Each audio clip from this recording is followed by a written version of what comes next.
Kayo na naniniwala na malusog kayo araw-araw sa pagkain na ilo na inyong iniinom kung sabihin ko sa inyo nasa mismong sandaling ito. Ay, sinisira nito ang inyong utak. Maniniwala ba kayo siyam sa 10 ang mali ang kanilang pagkain? Nito, sa loop lang ng 3 minuto ang langis na mabuti para sa utak ay nagiging nakakapinsalang substance. Ang problema ay hindi ang pagkain kundi ang paraan ng pagkain. Sa video na ito, ipapaliwanag ko ang 3 maling gawin na dapat iwasan at ang tamang paraan para iligtas ang inyong utak gamit ang parehong itlog ng walang mamahaling nutritional supplements. Ngayon simulan na natin. Magandang araw po sa inyo. Ako po si Dr. Victor Pascual. Sa aking klinika, ang pinakakaraniwang naririnig ko mula sa mga pasyente ay mayroong isang bagay na paulit-ulit na sinasabi nila. Lately, madalas akong nakakalimot. Bigla ang pangalan ng apo ko ay hindi ko maalala. Ano ba yung gagawin ko? Tumayo ako pero nakatayo lang ako sa sala at nakatulala. Tapos laging idinakda nila ganito ba talaga kapak tumanda na hindi po. Hindi po ganito para sa lahat. Sa Pilipinas, ang bilang na pasyenteng may dementia na edad 65 pataas ay lumampas na sa 1,000,000 tao. Kung isasama pa ang mild cognitive impairment ay 3 beses pa iyon. Ang dementia ay kadalasang napapansin ng pasyente ng huli. Ang unang nakakapansin ay ang pamilya. Ang nakikita nilang paulit-ulit na sinasabi ang parehong kwento, ang nakikita nilang nakakalimot patayin ang gas at ang dibdib ay biglang sumisikip ay ang mga nasa paligid. Kaya nais kong ibahagi sa inyo ang kwentong ito ngayon. Marami sa inyo ang nakainom na ng omega-3 nutritional supplements. Marami rin ang nakabili na ng mamahaling health food. Isang buwan ay libo-libo hanggang 10,000 piso ang inyong ginagastos pero hindi ninyo alam kung talagang naging malinaw na ang utak ninyo. Karamihan sa inyo ay ganito ang nararamdaman. Ang problema ay hindi ang sangkap. Ang problema ay ang anyo ng capsule supplements ay may limitasyon sa rate ng pagsipsip. Sa proseso ng pagkasira sa tiyan at pagdaloy, sa dugo patungo sa utak ay maraming bahagi ang nawawala. Samantalang kapag kinain bilang pagkain kasama ang lecithin na carrier ay mas mataas na husto ang rate ng paabot sa utak. Ang presyo rin ay iba. Ang omega-3 nutritional supplements ay isang buwan mula sa 1,200 hanggang 2,500 piso samantalang ang isang tray ng itlog ay nasa 150 piso lang. Ang isang bote ng perilla oil ay sapat para sa 2 buwan. Ang gastos ay hindi pa umabot sa kalahati pero ang rate ng pagsipsip ay 2 beses o higit pa.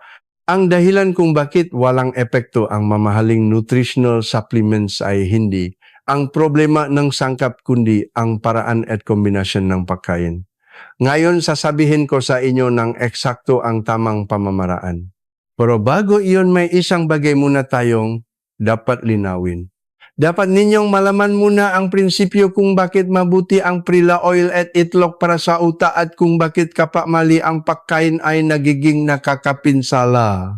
Ang perilla oil ay puno ng alpha-linolenic acid na isang uri ng omega-3 fatty acid.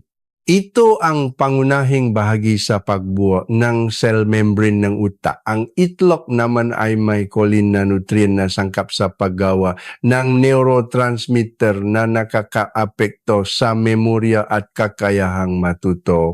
Pareho silang malinaw na mabuti para sa kalusugan ng utak. Pero kapag tinanong ko sa aking klinika, ang pasyente siyam sa 10, ang mali ang pagkain ng mabubuting pagkain ito. Ang nagvivisik no perilla oil sa mainit na kanin ang nagluluto, ngitlog sa mataas na apoy hanggang sa lubos ang maluto, ang nag-isip na walang pakialam kung kailang kainin ang uminom munang kape bago kainin. Ang karamihan ay nakita sa telebisyon o narinig sa kaibigan na ginaya na lang ang pagkain ay tama pero ang paraan ay mali. Kapag ganito ang ginawa, hindi lang nawawala ang mabubuting sangkap bakus, may bagong nakakapinsalang substance ang nabubo. Ang pagkain kinain para sa utak ay nagiging umaatake sa utak. Kapag sinabi ko, ito, samga, pasyente karamihan ay nagulat. Ako ay kumain para maging malusog, araw-araw akong kumakain dahil mabuti raw ayon sa telebisyon, nakakalungkot ang puso ko. Mabuti ang intention pero dahil hindi alam ang isang paraan ay walang naging epekto. Ngayon sasabihin ko sa inyo, nang sunod-sunod ang tatlong maling gawi na dapat iwasan at ang tatlong tamang pamamaraan na dapat sundin, ang 6 na bagay na ito lang ang tandaan ninyo at makakaroon kayo ng ganap na makakaibang resulta gamit ang parehong itlog at parehong Prila oil. Una ang mga dapat iwasan. Ang una ay ang pagpainit ng Prila oil. Marami ang nakakaalam na mabuti ang Prila oil para sa utak kaya ginagamit sa stir fry at nilalagay sa gulay sa kawali. Dito nanggagaling ang problema. Ang smoke point ng Prila oil ay 160 degrees Celsius. Ang smoke point ay ang temperatura kung saan nagsisimulang umuso ang langis. Ang temperatura ng karaniwang kawali ay madaling lumampas sa 200 degrees Celsius. Kapag na-rating ng perilla oil ang temperaturang iyon ay nasisira ang alpha-linolenic acid. Nawawala ang sangkap na nagpoprotekta sa utak. Pero hindi doon natatapos. Sa lugar na sira ay nabubuo ang bagong substance na benzopyrene na nakakapinsalang carcinogenic substance. Ayon sa Philippine Cancer Center, kahit 3 minuto lang ng pagpainit sa mataas na apoy ng Prila oil ay tumataas ng 10 beses o higit pa ang antas ng benzopyrene. 3 minuto lang iyon.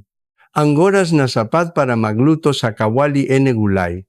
Ang langis na inilagay para sa utak ay nagiging nakakapinsalang substance sa loob ng 3 minuto. Si Lolo Pedro Santos na 68 taong gulang mula sa Maynila nakarinig sa health program na mabuti ang Prila oil at mahigit 3 taon ng araw-araw na niluluto ang gulay gamit ang Prila oil. Malinaw na inisip niya ang kanyang kalusugan. Akala niya ay mabuti ang pagpapalit sa mas magandang langis pero isang araw bigla siyang nagkaroon ng habdi sa tiyan. Hindi na maayos ang panunaw at mabigat ang dibdib.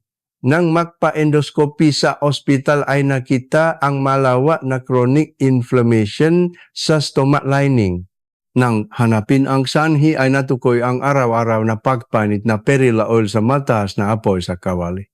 Kumain siya pa maging malusog po, ito pa ang naging saning sakit. Naalala ko pa ang kanyang mukha. Sa ganitong makaso ay mas marami pa kaysa inaakala. Ang maling paraan sa mabuting sangkap ay ang pinakamalungkot na pagkakamali. Huwag kailanman ilagay ang perilla oil sa kawali. Sa sandaling painitin ay nagiging lason ito. Kung gayon, paano magluro ng gulay gamitin ang grapeseed oil o brown rice oil na may smoke point na 240 degrees Celsius o higit pa at ligtas sa kawali? Pagkatapos maluto, ilagay ang gulay sa plato at sa kalagyan ng kaunting Prila oil sa ibaba. Mananatili ang lasa at mananatili ang nutrisyon. Kapa ilalagay sa kanin, huwa ilagay sa mainit na kanin. Pagkatapos lumamig ng kaunti ang kanin, saka ilagay. Kapag gumagawa ng bibimbap ay gayon din. Sa halip na sesame oil, ilagay ang Prila oil sa huli na 1 kutsara para lalong lalim ang lasa at mabuti pa para sa utak. Kapag kumakain ng miso soup o seaweed soup, patayin ng apoy at saka lagyan ng 1 kutsara. Kapag sapat ng mababa ang temperatura ng sabaw, hindi masisira ang alpha-linolenic acid.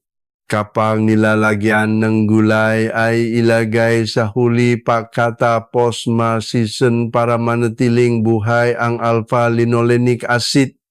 Ngayon ang ikalawang dapat iwasan na halos lahat ay ginagawa, ito ay ang lubusang pagluluto ng itlog. Niluluto ng husto dahil baka magdulot ng tiyan sakit. Ang half-boil ay parang hindi malinis kaya hindi ko kayang kainin.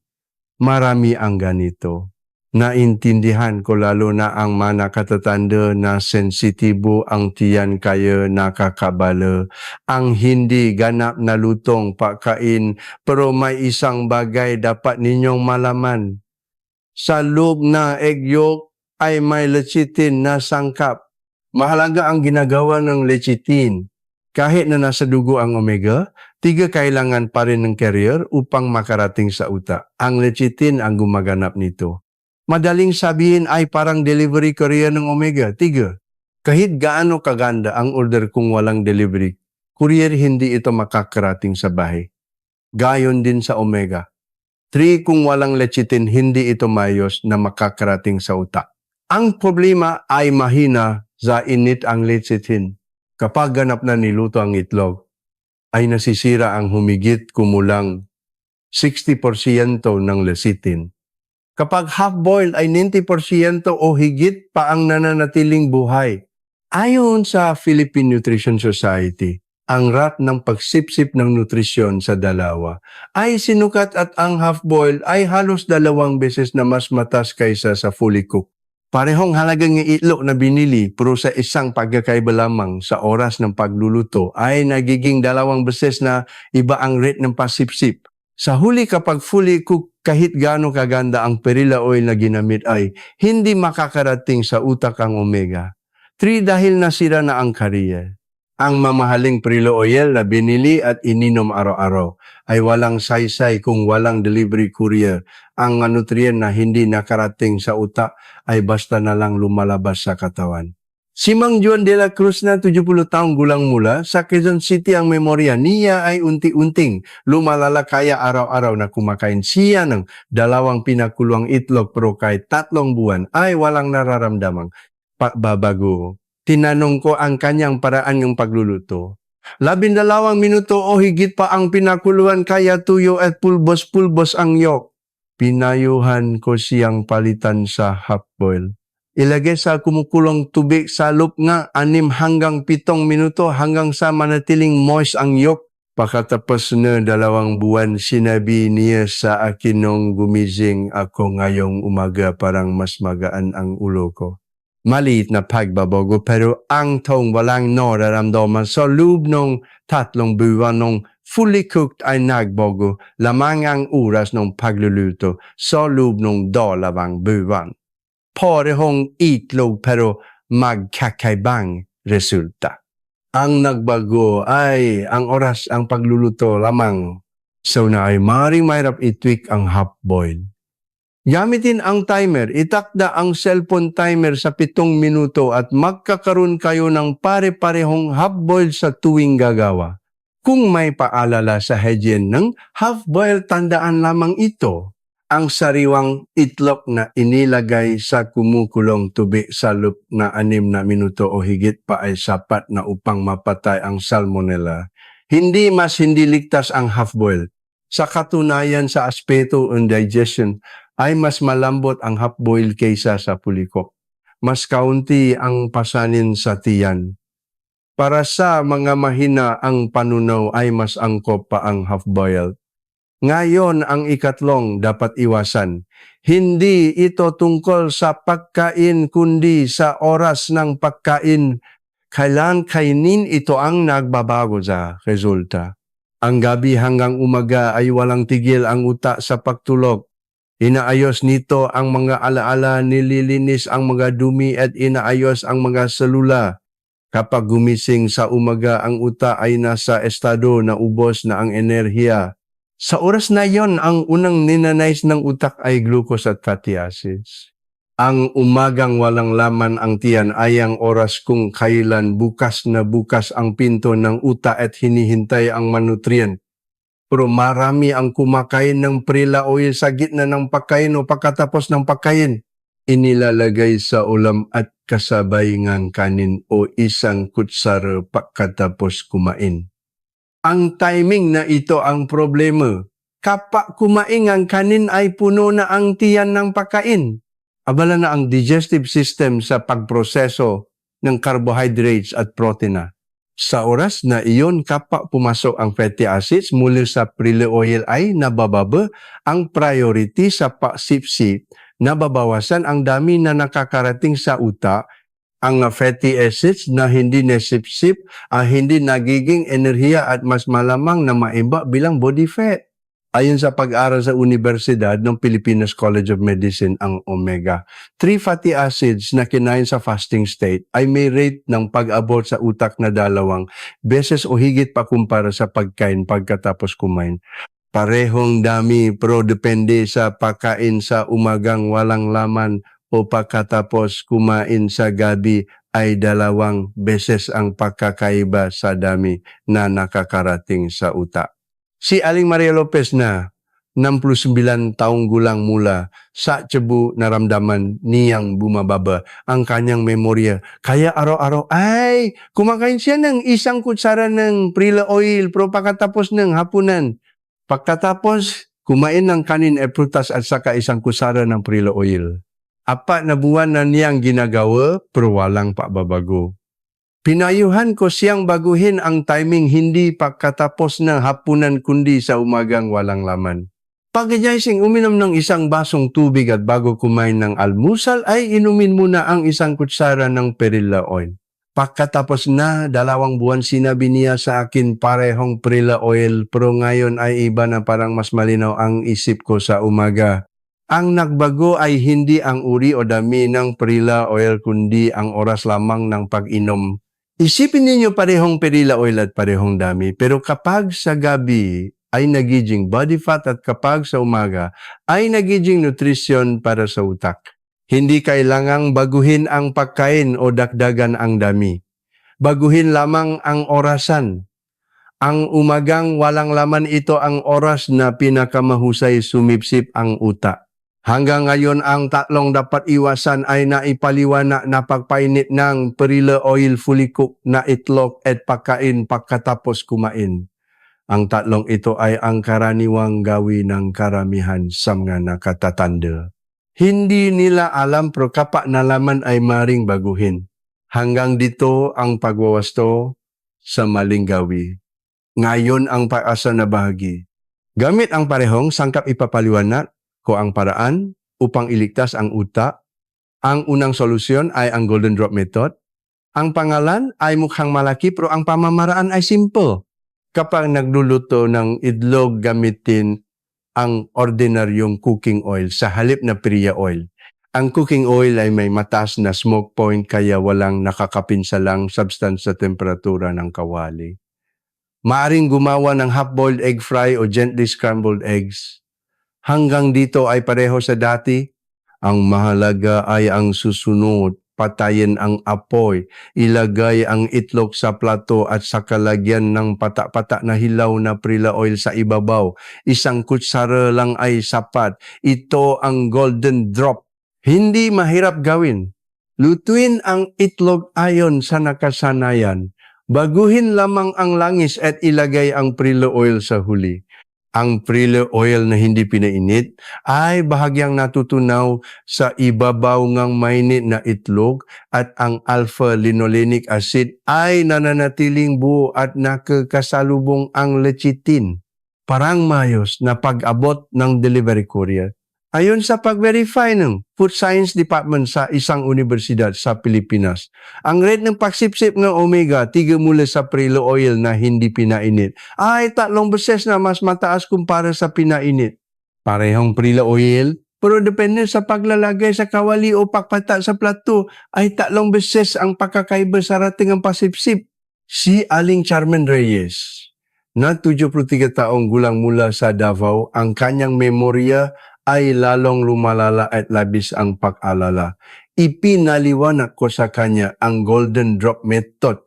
Araw-araw sa umagang walang laman ay gumagawa siya nga half-boiled egg fry inilalagay sa plato at saka pinapatakan ng 1 kutsara na hilaw na perilla oil. Pagkatapos ng 3 buwan dumating siya sa klinika at sinabi, Professor Doctor, ngayon sa senior center kapag naglalaro ng cards, ay malinaw na nakikita ko ang manumero noon ay laging nakakamali. Ipinalaganap niya ang pamamaraan sa senior center at tumaas sa 5 tao ang kasali. Lahat daw ay araw-araw na nagluluto na itlog sa umaga at pinapatakan ng perilla oil sa plato habang tumatawa. Tandaan ninyo, ang perilla oil ay hindi para sa pagluluto. Ito ay coating na inilalagay pagkatapos patayin ang apoy. Hindi sa kawali kundi sa plato dapat makita. Ang ikalawang solusyon ay ang eksaktong oras ng half-boil. Alam na ninyo na mabuti ang half-boil, pero ano ang eksaktong pamantayan ng half-boil? Sasabihin ko ng malinaw. Para sa egg fry ay 4 na minuto sa mahinang apoy. Ang puti ay ganap na lutong at ang yolk ay moist at hindi tumutulo. Ito ang antas ng pagluluto na pinakamahusay na nagpapanatili ng nutrisyon para sa utak. Para sa pinakuluang itlog ay ilagay sa kumukulong tubig sa loob ng 7 minuto. Kapag binabalatan ay ang gitna ng yolk ay bahagyang moist pa rin. Ito ang oras na nananatili ang 90% o higit pa ngang lecithin. Ayon sa paghambing sa isang ospital sa Manila, ang bilis ng digestion ng half-boil at fully cooked ay ang half-boil ay 30% na. Mas maikli ang oras sa tiyan, mas comfortable ang tiyan ay mas mabuti ang pagsipsip ng nutrisyon. Mas kaunting enerhiya sa digestion ay mas maraming enerhiya para sa pagsipsip. Si Aling Rosario Garcia na 75 taong gulang mula, sa Cavite mahilig siya sa itlog, pero tuwing kakain ay parang mabigat ang tiyan kaya laging fully cooked ang ginagawa niya. Akala niya ay dapat nalubusang maluto para matunaw, pero ang totoo ay kabaliktaran. Ang fully cooked ay matigas ang protina kaya mas matagal bago matunaw sa tiyan. Pagkatapos palitan sa half-boiled ay naging comfortable ang tiyan niya at pagkatapos ang 2 buwan ay sinabi niya na mas magaan ang ulo niya sa umaga. Maganda ang panunaw at malinaw ang isip. Isang bato na may 2 ibon, sabi niya nang tumatawa. Ngayon, ang ikatlong solusyon ay ang batas ng 30 minuto sa umaga. Pagkagising gawin ninyo ang sunod-sunod na ito. Mahugas ng mukha, uminom ng 1 basong maligamgam na tubig at saka kainin ang half-boil na itlog na may pata na hilaw na perilla oil. Pagkatapos ng 3 bagay na ito ay huwa, kainin ang iba pang pagkain sa loob ng 30 minuto. Dito, mahalaga na ang tubig ay okay pero ang kape ay hindi. Pagkagising sa umaga at uminom ng tubig ay nagigising ang tiyan at nagsisimula ang paggalaw ng bituka. Ang digestive system na walang laman sa dama ay naghahanda na tanggapin ang nutrient. Tinutulungan ng tubig ang pasipsip, pero kapag uminom muna ng kape ang caffeine, ay labis na napapasigla sa paglabas ng stomach acid. Sa walang laman na tiyan ay nanggagalayti ang stomach lining. Sa estadong iyon, kapag pumasok ang perilla oil ay hindi mayos na nasisipsip ang fatty acids. Pinipigilan ng caffeine ang pagsipsip ng omega-3 sa bituka. Kahit gaano kaganda ang perilla oil kung uminom muna ng kape ay lubhang nababawasan ang dami na nakakarating sa utak. Hindi kailangang itigil ang kape. Ipapaliban lamang ng 30 minuto. Kainin muna ang itlog at perilla oil at pagkatapos ng 30 minuto, saka uminom ng kape. Sa ganong paraan lamang nababago ang resulta. Pagkatapos na 30 minuto ay okay na kainin o uminom na kape. Ayon sa pag-aral sa isang medical school sa Pilipinas, ang rate ng pagsipsip ng omega-3 sa fasting state ay humigit kumulang 90%, samantalang pagkatapos kumain ay 40% lamang, 90 kumpara sa 42 beses o higit pa ang pagkakaiba. Ang umagang walang laman ay ang oras na walang laman ang utak pagkatapos ng madama na paggamit ng enerhiya at bukas na bukas ang pinto. Kapag pumasok ang mga nutrient sa oras na iyon ay agad na tinatanggap ng utak, pero kapag napalampas ang oras na iyon ay nagsasara ang pinto na utak. Oras sa isang araw na hindi na babalik. parehong itlog at parehong kusara ng perilla oil pero sa umaga ay 90% ang nakakarating sa utak at sa gabi. Ay 40% lamang. Ang natitira ay 50% na nagiging tabo sa baywang. Ang 30 minuto sa umaga ang oras na ito lamang na iwanang. Walang laman ay sapat ng makapapadala ng 2 beses o higit pa sa utak gamit ang parehong itlog at parehong perilla oil. Hanggang dito ang 3 solusyon. Una, golden drop, patayin ang apoy at patakan ng hilaw na perilla oil sa plato. Pangalawa, eksaktong half-boiled egg fry, 4 na minuto, pinakulo ang itlog, 7 minuto. Pangatlo, batas ng 30 minuto sa umaga kainin sa walang laman at iwasan ang iba pang pagkain sa loob ng 30 minuto. Ang 3 ito lamang ay sapat. Walang kailangang espesyal na kagamitan at walang mamahaling sangkap. Bukas ng umaga ay maari nang simulan sa kusina ngunit may ilang bagay pang dapat malaman. Kahit gaano kaganda ang pamamaraan kung ang perilla oil mismo ay mababa ang kalidad ay walang saysay. Kapag pumunta sa palengke o supermarket, ay daan-daang uri ng perilla oil ang nakikita. Ang presyo ay lubhang nakakaiba. May 300 piso at may 600 piso. Akala ngang marami ay pare-pareho lang ang perilla oil kaya pinipili ang pinakamura. Si Aling Elena Cruz na 71 taong gulang mula sa Makati ay masipak na sumunod sa golden drop method. Araw-araw sa umaga ay half-boiled na itlog na may patak ng perilla oil pero pagkatapos ng 1 buwan ay walang pagbabago. Tinanong ko ang perilla oil na ginagamit niya, ang pinakamurang produkto sa supermarket. Transparent plastic bottle at amoy pisina, sabi niya. Na-oxidize na ang perilla oil na iyon. Ang na-oxidize na perilla oil ay nagbabago ang alpha-linolenic acid at nagiging producer pa ng free radicals. Ang langis na inilagay para protektahan ang utak ay nagiging substance na umaatake sa utak. Pinayuhan ko siyang palitan sa perilla oil na nakakatugon sa pamantayan. Dark colored glass bottle, use porsyento, lokal at angkop na presyo.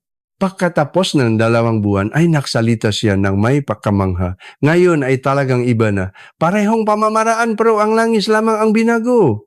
Kahit tama ang pamamaraan kung mali ang sangkap ay makakaiba ang resulta. Kapag pumipili ng perilla oil, ay tingnan ang 3 bagay. Una, ang raw material. Siguraduhin na 100% lokal na perilla seeds. Ang mga imported na halo ay maaring mababa ang freshness. Pangalawa, ang bote. Dapat dark-colored glass bottle ang gagamitin. Ang transparent plastic bottle ay nalalantad sa liwanag at mabilis na na-oxidize. Ang na-oxidize na perilla oil ay nakakapinsala. Pangatlo, ang presyo. Kung masyadong mura, ay pagdududahan. Isipin ang presyo ng lokal na perilla seeds. Mahirap ang 300 ml sa mas mababa sa 1,000 piso. Ang angkop na presyo ay ligtas. Ang pag-iimba ay dapat sa refrigerator. Pagkatapos buksan ay dapat ubusin sa loob ng 2 buwan. Ang perilla oil ay mabilis na na-oxidize. Kung matagal sa shelf, ay nababago ang sangkap. Kapag binuksan ang takip at amoy fishy o naging madilim, ang kulay ay kahit sayang ay itapon na. Ang na-oxidize na perilla oil ay hindi gamot kundi lason. Ang tamang dami ay kalahati hanggang 1 kusara sa 1 araw. Kung masyadong marami dahil mabuti, raw ay maring maging sobrang calorie. Ang dementia ay hindi bigla na lang dumarating. Sa loob ng 10 o 20 taon unti-unting nasisira ang mga selula na utak at unti-unting napuputol ang mga koneksyon. Sa una ay hindi na maalala ang mga pangalan. Sa susunod ay hindi na maalala ang nangyari kahapon. Pagkatapos ng 1 taon ay nagsisimulang maligaw sa dati ng daanan. nakakalimot sa painom ng gamot at nakakalimot patayin ang gas. At isang araw ay hindi na makilala ang mukha ng pamilyang nakikita araw-araw. Sa oras na iyon, ang unang nawawasak ay hindi ang sarili kundi ang pamilyang nasa harapan. Kahit magsisi sa huli ay huli na. Ang nasululan na uta ay kapag namatay ay hindi na muling nabubuhay, ngunit ang masululan na uta na buhay pa ay maring buhayin muli. Ang manaputol na koneksyon ay maring muling ikabit. Ang uta ay tumutugon kapag binigyan ng tamang stimulus. Kung patuloy na ibibigay ang tamang nutrient, ay nabubuo ang bagong makoneksyon. Ibig sabihin ay kung baguhin, lamang ang isang pagkain araw-araw ay maaring pabagalin ang proseso. Ngayong gabi sa supermarket ay bumili lamang ng isang tray ng itlog at isang dark-colored glass bottle ng Perilla oil, ilagay sa refrigerator at tapos na ang paghahanda para bukas ng umaga. Bukas ng umaga ay gumawa lamang ng isang half-boiled na itlog at lagyan ng isang kutsara na hilaw na Perilla oil sa ibabaw. Pagkatapos ng 30 minuto, ay kumain ng kanin at saka uminom ng isang tasang kape. Iyon lang ang lahat. Ang isang pagkain iyon ang magiging dahilan upang maalala ninyo ang pangalan ng apo pagkatapos ng 5 taon. Pagkatapos ng 10 taon ay makakapag-grocery pa rin ng mag-isa. Makakapaglakat sa paboritong parke at makakatawa pa rin kasama ang pamilya habang kumakain. Ang simula ay ang itlog bukas ng umaga. Kung nakatulong sa inyo ang video ngayon ay makomento ang simula na ngayon at ngayon may isang mukha bang pumupuslit sa isip ninyong magulang, asawa, kapatid. Kung may nakikita kayong taong ang memorya ay hindi na tulad ng dati ay ibahagi ninyo agad ang video na ito.